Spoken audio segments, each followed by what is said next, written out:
هەر کاتێک ڕێکخراوە نێودەوڵەتیەکان حکوومەتی هەرێم بە پێشێلکردنی مافەکانی مرۆڤ تۆمەتبار دەکەن، حکوومەتی هەرێم لە ڕێی لیژنەی بەدواداچوون و وەڵامدانەوەی راپۆرتە نێودەوڵەتیەکانەوە وەڵامیان دەداتەوە و زانیاریەکانیان ڕەت دەکاتەوە.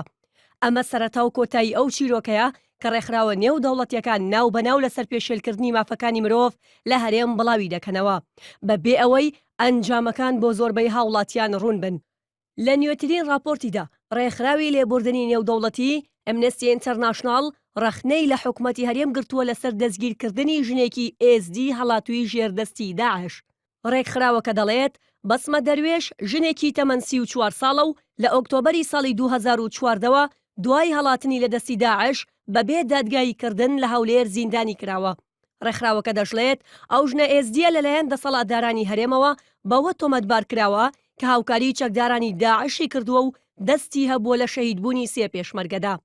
سەبارەت بەو کەیسە دیندار زێباری سەرۆکی لیژنەی بەدواداچوون و وەڵامدانەوەی راپۆرتە نێودەوڵەتیەکان لە حکوومەتی هەرێم بە NRT ڕاگەیاند ئەو ژنە ئێزدیە هاوکاری چەکدارانی داعشی کردووە و بەهۆیەوە ژمارەیەک پێشمەرگە لە زومار شەهید بوون. دیندار زێباری ئاماژەی بەوەش کرد بە پێی یاسای تیرۆر مامەڵە لەگەڵ ئەو ژنەدا کراوە و ئەو وردەکاریانەشیان بە ڕێکخراوی لێبوردنی نێودەوڵەتی داوە.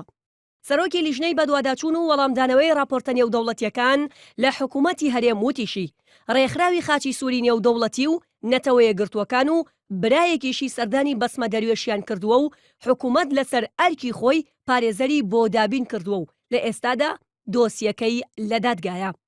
دەستەی سربەخۆی مافی مرۆڤی هەرێمیش ئاگاداری کەیسەکەی و سەرۆکی دەستەکە دەڵێت زیاتر لە مانگێکە لێکۆڵینەوەیان لەو بارەیەوە دەست پێ کردووە و دوای ڕۆژانی جەشن راپۆرتی خۆیان دەخەنە ڕوو.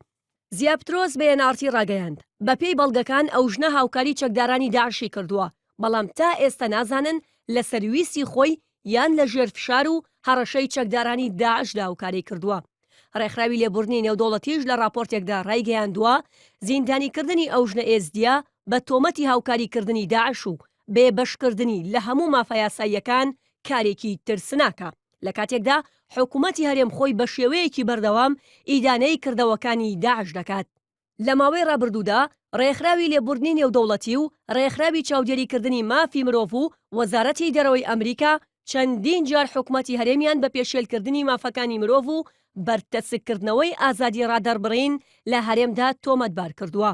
وەزارەتی دەرەوەی ئەمریکا لە راپۆرتی ساڵانەی خۆیدا کە لە مانگی نیسانی ڕابردوودا بڵاوی کردوێتەوە هەرێمی کوردستانی خستە ناو لیستی ئەو وڵاتانەی کە مافەکانی مرۆڤی تێدا پێشێل کراوە و باسی لە سنووردارکردن و بەرتەسکردنەوەی ئازادی ڕۆژنامەنووسی کردبوو لە هەرێمی کوردستان. داخستنی نووسینگەکانی NRTشی لە مانگی تشرینی یەکەمی 2015ەوە تا مانگی کانونی یەکەمی هەمان ساڵ بە نمونە هێنابووەوە.